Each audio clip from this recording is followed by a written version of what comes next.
Hola a todos, soy Andrés Felipe Flores y bienvenidos a un nuevo video de tutorías Medicina Interna. En este video estaremos hablando acerca de la epidemiología, la historia natural y el diagnóstico del VIH, un tema que nos habían estado pidiendo muchísimo. Recuerden que si quieren apoyarnos pueden suscribirse, dejar un like y darle a la campanita. Los invito a seguirme en mi Instagram personal @andresf.med, por donde estoy compartiendo con ustedes muchísimo contenido académico. Y nada, espero que el video sea del agrado de todos ustedes. Próximamente, dentro de las nuevas personas que van a entrar a tutorías medicina interna, una de ellas, que es un residente de medicina interna, va a debutar con una charla acerca de inicio de terapia HART, con lo cual se complementarían entonces las dos charlas. No sería nada más, así que vamos adelante con la presentación. Vamos a empezar entonces con esta presentación respecto a lo que es la epidemiología, historia natural y diagnóstico del VIH. No ahondaremos, como les he mencionado, en lo que es presentación clínica ni manejo. Tendremos próximamente un video de manejo por una de las nuevas personas que va a formar parte de tutorías de medicina interna, que es Jamer Ortiz, un residente de medicina interna. Entonces nos vamos a enfocar en esa parte de la epidemiología y el diagnóstico como lo que sería lo inicial al hablar como tal de cualquier enfermedad, que sería como estos dos aspectos. Entonces, pues este va a ser pues el contenido como una breve introducción.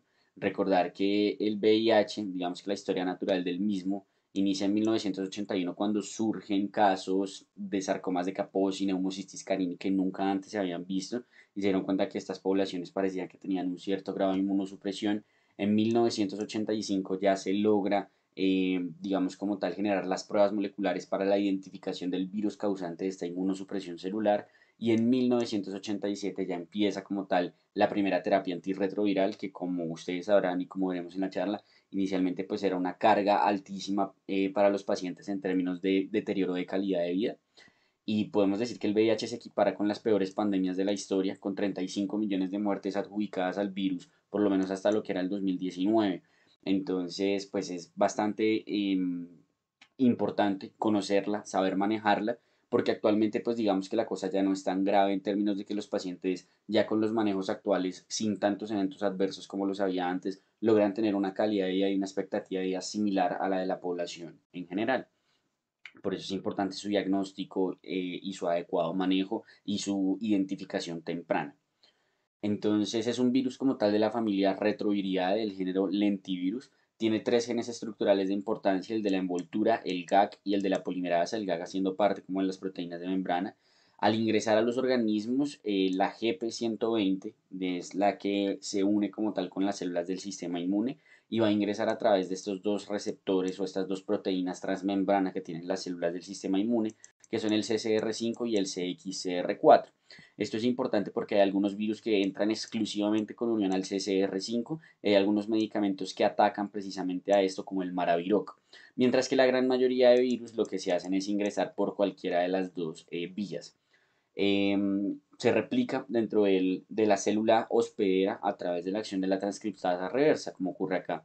Tenemos, miren acá, el virus se une a través de la GP120 con acá con pues, lo que serían los CD4, CCR5 y CXCR4.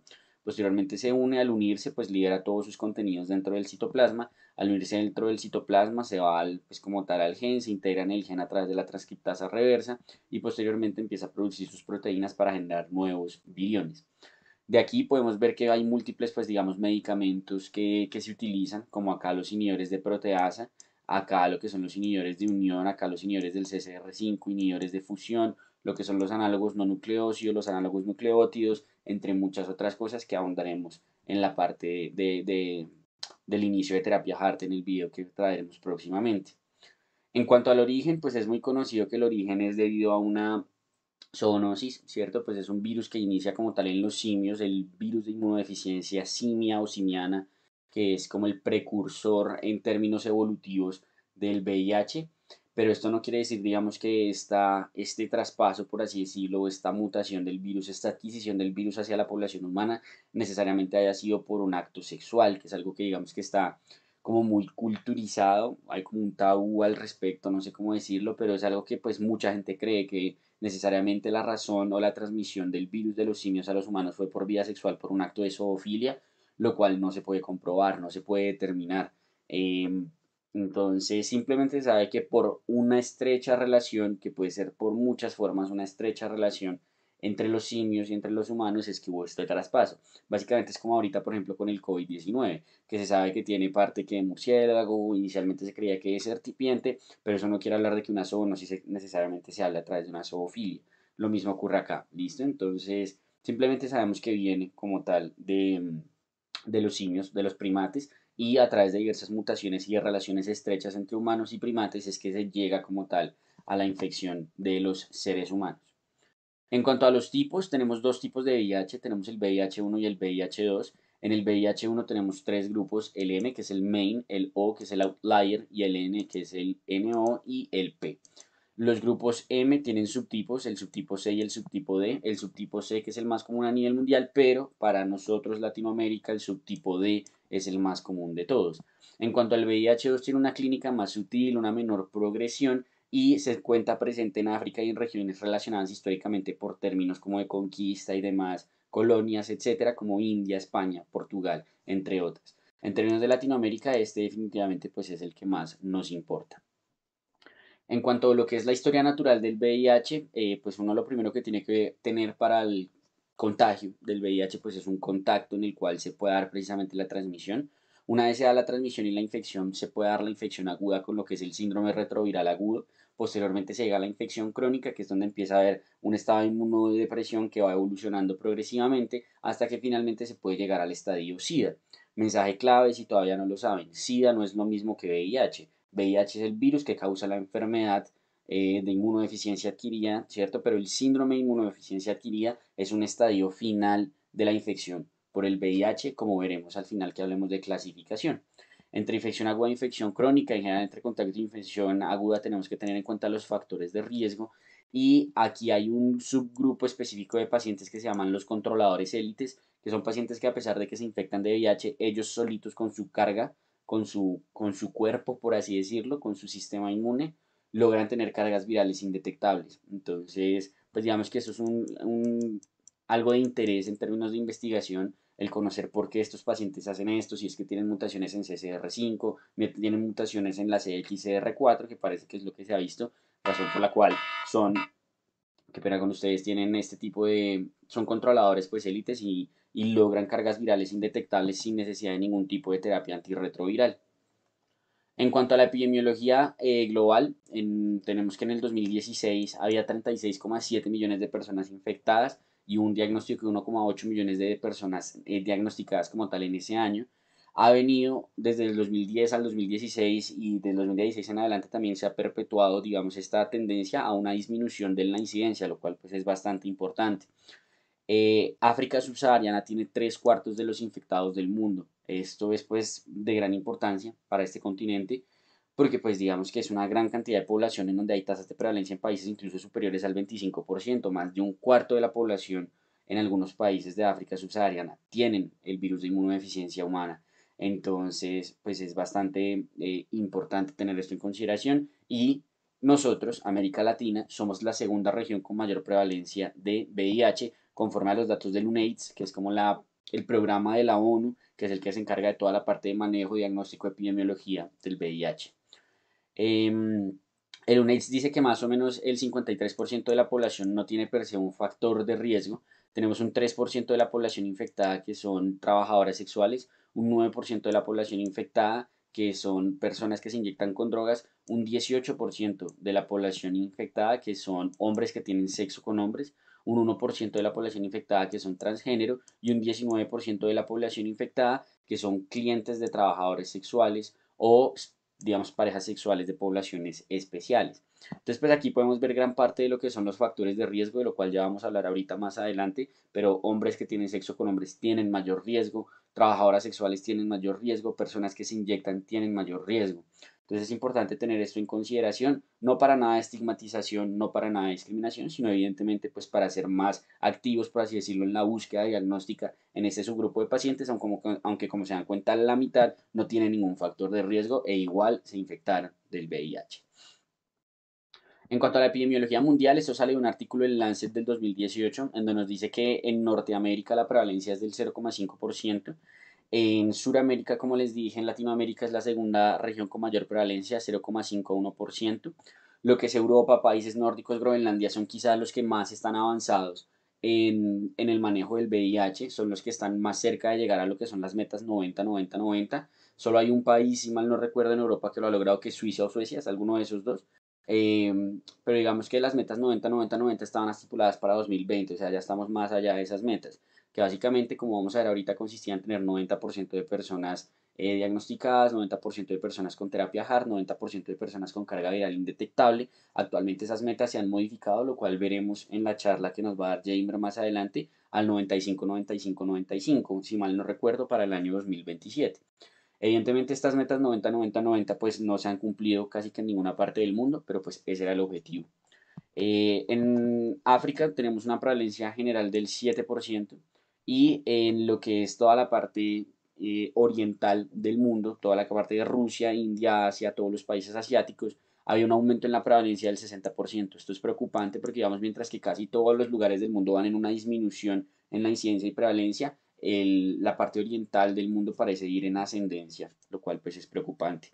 Y lo que es propiamente Asia, Oceanía, etcétera, tiene una prevalencia menor al 0,5%. En términos epidemiológicos de forma de transmisión, podemos decir que en cuanto a las vías de transmisión por las cuales se da el VIH, nosotros podemos tener transmisión sexual, transmisión endovenosa, ¿cierto? Por transfusión de componentes sanguíneos y transmisión vertical de la mujer al feto. La sexual es definitivamente la principal, explicando el 80% de los casos a nivel mundial. En términos de drogas endovenosas se explica un 30% de los casos, aunque ha habido una reducción de hasta el 70% con recambio de agujas. Programas que iniciaron en Europa, Holanda, etcétera, de recambio de agujas, de ofrecerle agujas a los pacientes que son pues usuarios de drogas intravenosas nuevas para que no compartieran entre otras, tiene un impacto importante en lo que es la reducción de la transmisibilidad como tal de esta parte del VIH. Y en términos de la transmisión vertical, tenemos que África tiene una gran importancia de transmisión vertical. Como se dieron cuenta, pues hay una gran cantidad de población infectada, eso incluye a las mujeres embarazadas, y el problema es que en África hay una muy mala como cobertura de lo que sería la terapia HART en los pacientes y por eso siempre hay un alto riesgo de transmisión vertical de la mujer al neonato, más o menos de un 20 al 40% de las embarazadas. Entonces, pues eso hace que un tercio de los neonatos estén contagiados en esta población, lo cual pues es bastante significativo. En términos de cambios en epidemiología, el HART digamos que ha generado una disminución en la incidencia, pero ha aumentado per se la prevalencia. Mientras que antes el VIH era algo que era tremendo, ¿cierto? Que si se daba el paciente muy probablemente se moría en un transcurso de 5 a 10 años. Actualmente no, como les dije, el paciente con VIH que está con terapia HART crónicamente tiene una expectativa de vida similar en términos de que no tiene infecciones oportunistas y demás. Sin embargo, pues digamos que ahora nos estamos enfrentando a esto, pacientes con VIH diagnosticados hace 30, 40 años y se ha visto que el VIH a largo plazo parece que pese a que tenga cargas virales indetectables, puede generar un factor de riesgo cardiovascular mayor. Entonces ahora está el asunto de cómo manejamos las patologías crónicas en estos pacientes, cómo manejamos una falla cardíaca, un infarto agudo de miocardio, un EPOC, etcétera, en los pacientes ancianos de 60, 70, 80 años que viven con VIH, así tengan carga viral indetectable. Entonces digamos que el VIH está evolucionando un poco ante eso. Ya digamos que la parte de la terapia antirretroviral está muy evolucionada. Tenemos incluso actualmente ya probadas inyecciones mensuales de solo 2 medicamentos biterapia para tener a los pacientes con cargas virales indetectables, lo cual pues es algo absurdo, ¿cierto? Es algo brutal pensar en la evolución que tuvo el manejo de la enfermedad. Pero entonces ahora nos entramos ya adentrando en este nuevo campo de los pacientes crónicos, de cómo manejarles sus patologías crónicas. Como les decía, habían las metas del 2020 del UNAIDS, que era que el 90% de las personas conocieran su diagnóstico, 90% estuvieran en manejo y 90% de estas tuvieran carga viral indetectable. Esto evidentemente pues solo se ha logrado en ciertos tipos de países como le comento y pues ya se pasó esa meta, sí, ya se volvió esa meta. Algunos países que han logrado, otras que no. Colombia personalmente, como digamos ya aterrizando un poco a la realidad latinoamericana, tiene planteado unas metas para el 2022, nos quedan unos 7 meses o 8 meses para lograrlo, que son del 80-80-80. Vamos a ver qué pasa finalmente con eso. En cuanto a Colombia, en términos de epidemiología, el primer caso reportado en Colombia fue en 1984. Al 2018, según los reportes del Instituto Nacional de Salud, teníamos 14.474 casos reportados, siendo el 80,6% hombres y un 35,6% de los pacientes estando entre los 25 y los 34 años. Solo habían 410 casos del exterior, tenemos una prevalencia menor al 1% en la población, pero en la población de hombres que tienen sexo con hombres la prevalencia está aproximadamente en un 5%. Em, digamos que en cuanto a lo que serían los casos notificados, aquí tenemos principalmente heterosexuales, seguido de homosexuales, luego bisexuales, inyección de drogas y otros. Vean que la perinatal no es muy importante, aunque recuerden que siempre cifras en Colombia están un poco subdiagnosticadas, hay que elevarlas un poquito más si las queremos como en verdad aterrizar a la realidad. Y en el 2018 las infecciones oportunistas que hubo en Colombia, lo que más hubo, digamos las alteraciones relacionadas con VIH-Sida, fue más que todo síndrome de vaciación, candidiasis esofágica, TS pulmonar, neumocistis, toxoplasmosis cerebral, y ahí digamos que serían como las más importantes a mencionar, creo yo, esas cinco. Este era un reporte que había para el 2019, se hablaba de 12.682 casos como tal. El evento viene en aumento, pero es importante saber que ese aumento no necesariamente se traduce en que haya más prevalencia o incidencia de VIH, sino más probablemente sea una mayor notificación. Digamos que en general eso es una constante en casi todos los parámetros de Colombia, este tipo de enfermedades, sobre todo en Colombia, países latinoamericanos, donde el componente religioso sí hace una falta de aceptación, tabú en cuanto a estas enfermedades, pues hace que haya un mayor riesgo de diagnóstico tardío, falta de notificación, entre muchas otras cosas. En, en términos de lo que es la UNAIDS, eso que yo les acabo de mostrar son las epidemiologías locales de Colombia. La UNAIDS dice que en Colombia 160.000 personas tienen el virus con una prevalencia del 0,4%, siendo mayor en hombres que en mujeres. Con una incidencia de 0,2 por mil habitantes, ha venido una disminución en la incidencia como tal y el 73% de los pacientes están en manejo con antirretrovirales y algo importante es que solo el 21% de las gestantes con VIH están en manejo, lo cual evidentemente aumenta el riesgo de la transmisión vertical. Hablando específicamente de Bogotá, en Bogotá había 34.275 casos hasta julio del 2018. ¿Listo? En cuanto a estos, digamos que en los hombres 26% eran heterosexuales, 63% eran hombres que tenían sexo con hombres y un 10% eran bisexuales, mientras que en mujeres 93% heterosexuales, 3% homosexuales y 3% tenían pues alteraciones o transmisiones materno-infantil. Continuando con factores de riesgo, los factores de riesgo que aumentan el riesgo pues, propiamente de la transmisión y el contagio del VIH, en primer lugar es la viremia, ¿cierto? Si digamos, no sé, uno tiene una relación sexual con un paciente que está infectado de VIH, dependiendo de su carga viral, de eso depende el riesgo de transmisión. Si la carga viral es indetectable, el paciente está con una terapia HART, incluso se habla de que el porcentaje o la posibilidad de transmisión podría ser menor que tener sexo con una persona desconocida X. Entonces, mientras que cuando la carga viral va aumentando, aumenta 2,5 veces el riesgo de contagiarse por cada logaritmo de aumento en la carga viral. Eso es importante tener en cuenta eso. Y también pues depende de qué tanta viremia haya per se como tal en las secreciones. Vamos a ver que hay algunos, o más bien no lo vemos ahorita, pero si ven el video de accidente biológico que les dejo por acá, ahí hablamos de cuáles son las secreciones que tienen riesgo de transmisión, por ejemplo, estos patógenos como el VIH y cuáles no. Por ejemplo, la saliva no, ¿sí? Cosas por el estilo. En términos de actividad sexual, los hombres que tienen sexo con hombres tienen 1,9 veces más probabilidad de contagiarse.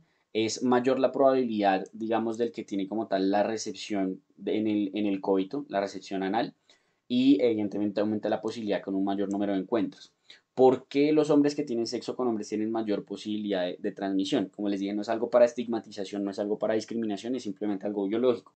El sexo anal tiene una mayor posibilidad de lesiones, ¿sí? De lesiones, de agrietamiento, de excoriaciones, entre otras cosas, y eso aumenta la posibilidad de la transmisión del virus. Y por eso las principales lesiones pues, son a nivel anal y por eso el receptor es el que tiene mayor riesgo de llegar a contagiarse en tal caso de tener pues, un encuentro sexual con alguien que es positivo para VIH. Entonces es como importante tener eso en cuenta, ¿sí? Porque pues digamos que más acá en Colombia, Latinoamérica hay mucha estigmatización todavía con la población homosexual, lo cual pues no debería ser, pero lastimosamente ocurre.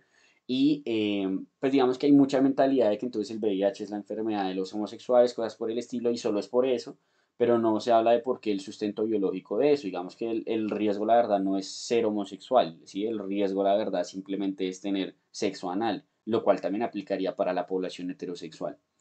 Eh, bueno, continuando con otras alteraciones de actividad sexual, la circuncisión definitivamente disminuye el riesgo, perdón. La circuncisión disminuye el riesgo, vamos a hablar de eso ahorita más adelante. Otras enfermedades de transmisión sexual, si el paciente también tiene sífilis, también tiene papiloma, pues aumenta el riesgo de que muy probablemente también tenga VIH. Cuando hay un HLA similar, se ha visto que hay un aumento en el riesgo de la transmisión el uso de los anticonceptivos disminuye definitivamente el riesgo.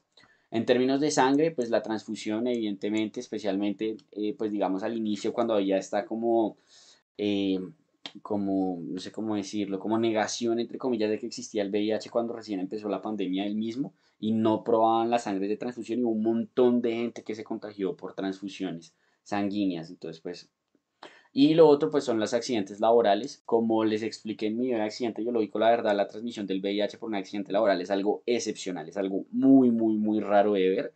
Nada más en Estados Unidos del 2000 al 2013 hubo un único caso. Digamos que es algo muy raro de ver, pero pues que evidentemente toca tener precaución. Con la circuncisión, digamos que lo que se ha visto, la razón por la cual la circuncisión protege es porque en el prepucio, que es lo que se quita cuando se hace la circuncisión, hay una abundante presencia de células inmunes, principalmente linfocitos CD4 y macrófagos que hacen más susceptible la infección. De hecho, se ha visto en múltiples artículos publicados, por ejemplo, en revistas como el Lancet, cómo cuando se hacen campañas de circuncisión en países de alto riesgo, tipo africanos, entre otras, donde más han hecho este tipo de estudios, hay una reducción en la transmisibilidad en la población circuncidada. Entonces la circuncisión pues protege como tal de la infección por el VIH. Hombres que tienen sexo con hombres, digamos que tanto los bisexuales como la población homosexual a nivel de los hombres son los que más tienen riesgo de estar afectados como tal por el VIH, por lo menos en lo que es los Estados Unidos. Y como les dije, principalmente es más que todo por las características de la relación sexual. Aquí está más o menos como en el Nature, el riesgo, por así decirlo, por acto de la transmisión del VIH. Por ejemplo, si uno tiene una exposición parenteral, una transfusión de sangre, eso sí, pues digamos que es altísimo. De 10.000 personas que sufren contagio, 9.000 se contagian. Pues, porque pues si viene en la transfusión el VIH, pues nada que hacer, entró, ¿sí?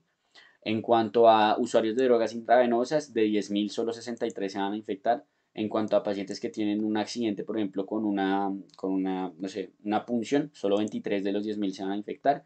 En cuanto a exposición sexual sin condón, vean lo que les dije, encuentro sexual anal receptivo, 138 de 10.000. Es el más alto de todos los demás, porque si es, digamos, anal insertivo, solo 11, vaginal receptivo, solo 8, vaginal insertivo, solo 4, y sexo oral, pues digamos que la posibilidad es muy baja, tiene que haber unas condiciones muy particulares que permitan la transmisión a nivel como sanguíneo y demás.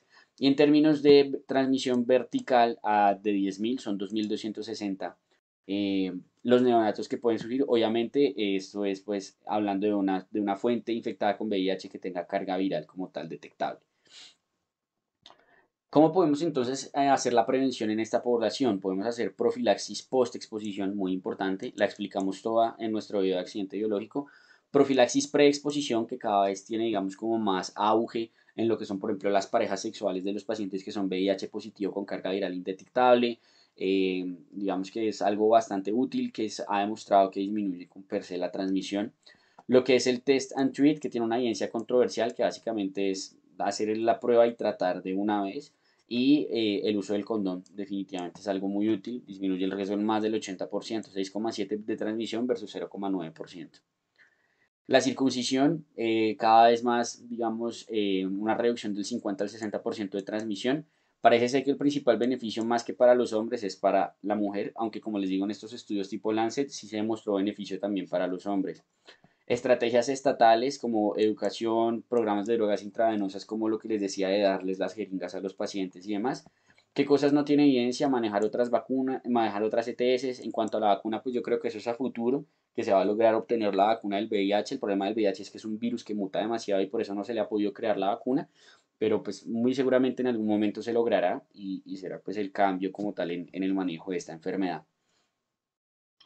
Em, en cuanto a la terapia antirretroviral para el riesgo de la transmisión, sí, digamos que la mejor prevención, lo que se ha demostrado con esto es que la mejor prevención es el tratamiento, ¿cierto? Es el tratamiento a los pacientes que se les inicia una terapia antirretroviral temprana, eso disminuye la posibilidad de que esos pacientes sean potenciales transmisores de la enfermedad para sus compañeros sexuales, entre otras, mientras que cuando se da una terapia antirretroviral tardía, pues hay un mayor riesgo, un mayor tiempo, una mayor ventana en la cual ese paciente puede haber contagiado a otras personas. En términos de prevención, pues digamos que hay muchas cosas, ¿cierto? Por ejemplo, en Bogotá se están haciendo unos planes de profilaxis preexposición en mujeres transgénero, hombres que tienen sexo con hombres. Digamos que aquí entra un dilema ético en términos de, bueno, se entiende la profilaxis preexposición en el paciente que tenga una pareja sexual estable, que es, digamos, sí, su pareja sexual estable y está contagiada de VIH. Pero ¿qué hacemos si nos llega a consulta un paciente que dice, no, es que yo tengo sexo 10 veces a la semana con gente que no conozco, entonces quiero profilaxis preexposición? ¿Se justifica, no se justifica? ¿Qué evidencia hay detrás de eso? La verdad es algo muy debatible, de lo cual todavía no tenemos una respuesta clara para dar. Entonces toca esperar a ver qué va pasando con estos planes piloto, con los estudios de preexposición y demás. En cuanto a lo que es el tamizaje y el diagnóstico, 48% de las personas infectadas actualmente no conocen su diagnóstico y evidentemente pues diagnosticar tiene un gran impacto en la mortalidad. Cada vez más hay una mayor tendencia a tamizar a todos, vamos a hablar ahorita de eso más adelante, que conforme a guías del CDC, todas las personas mayores de 15 años deben tener por lo menos una prueba de VIH en su vida. Y existen dos tipos de prueba, tenemos las pruebas de tamizaje y las pruebas confirmatorias, también ya vamos a ahondar más en eso. Existe una vaina que se llaman los estados de Fiebig, que básicamente se habla de la evolución que hay en cuanto a los estadios del VIH en términos de cómo van evolucionando las pruebas, ¿cierto? Entonces, como por ejemplo lo que sería el RNA, que es cuando hablamos propiamente de carga viral, en el estadio 1 es el primero que va a estar positivo. Posteriormente lo que se va a positivizar es el antígeno P24, que eso hace parte de las pruebas de cuarta generación, como vamos a ver ahorita. En el estadio 3 se positivizan los ELISAs, que tienen sensibilidad contra la IgM de VIH. Posteriormente se positiviza, digamos, en ocasiones el Western Blot y ya posteriormente en estadio 4 y 6 se positiviza todo lo demás, IgG, entre otras cosas.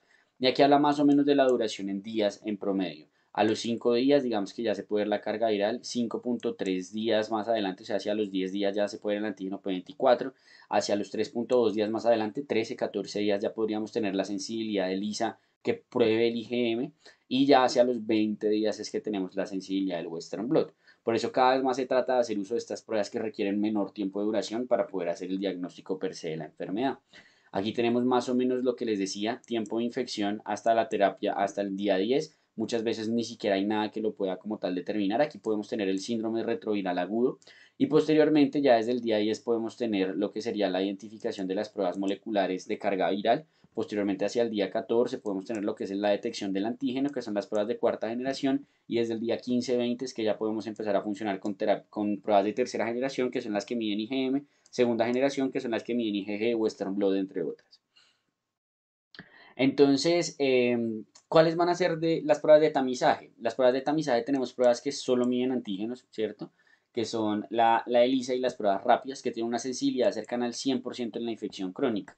Y podemos las que miden antígenos y anticuerpos, que miden IgG, IgM y P24 de serotipos MO y VIH. Esto está mal con ustedes, esto no es solo antígenos, qué pena con ustedes, aquí es anticuerpos y aquí es antígenos y anticuerpos, porque el P24 es un antígeno. Entonces, esta digamos que es la que más se está tratando de utilizar actualmente porque sirve más para infecciones agudas. Nuestro tamizaje, pues sí, muy bueno si tiene una gran sensibilidad en infección crónica, pero el tamizaje es muy útil también en los pacientes o cuando se está buscando un diagnóstico temprano, pacientes con alta exposición, cosas por el estilo. Entonces, es muy bueno. Existen varios tipos como el Architect, entre otras, que es quizá el mejor. Architect es mejor que el Determine, que son como las dos que tenemos de pruebas de antígenos y anticuerpos, que son estas pruebas de cuarta generación que les estoy comentando. Y en cuanto a las pruebas confirmatorias, tenemos lo que es el inmunoensayo de diferenciación, que es la mejor prueba actualmente. Tenemos lo que es el Western Blot, que solo detecta el IgG del VIH1 y es muy demorado, cada vez más mandado a recoger. Y la carga viral, que tiene un riesgo de falsos positivos, pero que se utiliza en ciertos casos específicos, como neonatos, poblaciones con exámenes indeterminados, como veremos ahorita, infecciones agudas y transfusiones, pues, o digamos tamizaje hemoderivados. Entonces aquí tenemos nuevamente las pruebas, tenemos lo que es el ELISA de primera generación que solo va contra el IgG, segunda generación que solo va contra el IgG, tercera generación IgG-IgM y cuarta generación que son los que incluyen ya el antígeno P24 y los días más o menos que necesita para positivizar. Western Blot que va contra IgM-IgG pero solo de VIH1 y la carga viral que vean que se puede positivizar incluso desde el día 5. Entonces la pregunta es a quién tamizo, ¿cierto? O a quién le hago estas pruebas. Le voy a hacer pruebas a los pacientes que tengan sospecha de VIH, sea aguda o crónica, un síndrome retroviral agudo o complicaciones crónicas, ya porque por ejemplo me llega con un sarcoma de Kaposi, una candidiasis esofágica, una tuberculosis pulmonar. Exposiciones de alto riesgo a VIH, pacientes que tengan exposición sexual, punciones, cosas por el estilo. Pacientes que soliciten pruebas de transmisión sexual. Si un paciente llega a la consulta a uno y le dice, quiero saber si tengo VIH, uno le debe de formular la prueba. Digamos que no es necesario que tenga un factor de riesgo para solicitársela, no, se le debe poder solicitar. Pacientes que deseen profilaxis preexposición, ¿cierto? Pacientes que deseen profilaxis preexposición y de ahí en adelante cada 3 meses se le hace un tamizaje y evidentemente a las mujeres embarazadas dentro de lo que es toda la parte del control prenatal se va a hacer VIH por lo menos, ojalá en cada trimestre, pero por lo menos primer y tercer trimestre. De rutina, lo que les decía, ¿será que sirve tamizar a toda la población en el mundo? Digamos que está cada vez más recomendado. Desde el 2006 el CDC la recomendó, desde el 2009 el ACP, desde el 2019 el UCPSTF. Entonces, digamos que por lo menos una vez en la vida entre los 15 y los 75 años se debería hacer una forma y se dice que se debería hacer de forma periódica en poblaciones de riesgo. Hombres que tienen sexo con hombres, usuarios de drogas intravenosas, trabajadores sexuales, sexo con personas de serología desconocida. En términos de lo que es la justificación de por qué, digamos que el diagnóstico, el por qué tamizar a todos, el diagnóstico y el manejo precoz genera una expectativa de vida similar a la de las demás personas. Entonces, esto permite un manejo apropiado de la enfermedad y además permite una disminución en la transmisión. Y como les decía, no se requiere un factor de riesgo. Si un paciente me llega pidiendo una prueba de VIH, yo no le puedo decir, no, es que usted no ha tenido sexo con otro hombre, no, es que usted no usa drogas intravenosas, no. Hay múltiples estudios en los cuales se ha visto que dentro de los pacientes que salen positivos para VIH en 5 años, ¿cierto? Pacientes que se diagnosticaron para VIH, 27% de los pacientes no tuvo ni un solo factor de riesgo en los 5 años previos al diagnóstico. Entonces, no se requiere, no se puede exigir si un paciente desea una prueba, se le debe de aportar, se debe de tamizar. Para hacer el diagnóstico como tal, pues digamos que varía según las guías, todos comparten un mismo eje, que es en primer lugar realizar una prueba de tamizaje que como mínimo tenga detección de anticuerpos, ojalá de antígenos también, y posteriormente realizar una prueba confirmatoria. Algo importante es que no se realiza pruebas cuando ya está en tratamiento alguien diagnosticado, ¿sí? O sea, como que uno no confirma el diagnóstico a alguien que ya está en tratamiento.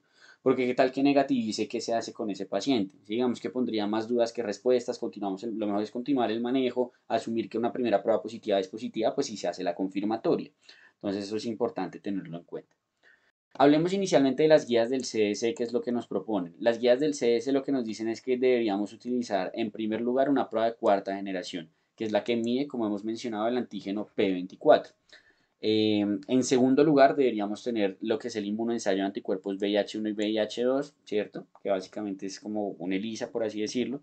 Y posteriormente, de última, deberíamos tener la carga viral únicamente o en sospecha de infección aguda o, digamos, como en factores indeterminados, como vamos a ver ahorita. Si es negativo, puedo considerar tomar uno en 6 meses si no hay factores de riesgo o en 2 semanas si hay factores de riesgo. Tipo alguien con exposición por un accidente biológico que tiene síntomas, carga viral sale negativo, tengo que repetirla a las 2 semanas.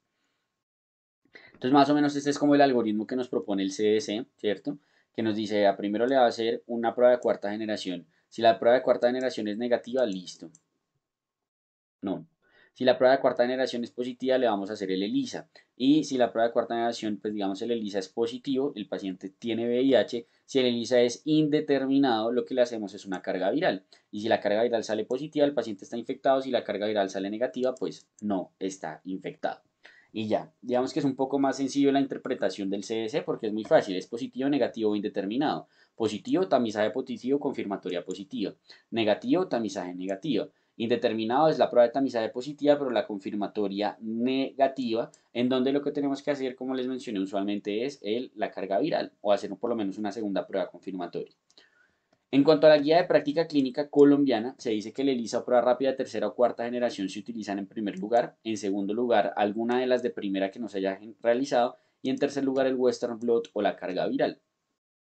Entonces, ¿cómo se hace la interpretación? Digamos que es un poco más compleja. La guía colombiana dice que tenemos estos posibles escenarios A, B, C, D y E. El A es que tiene una primera prueba negativa y por ende no tiene VIH.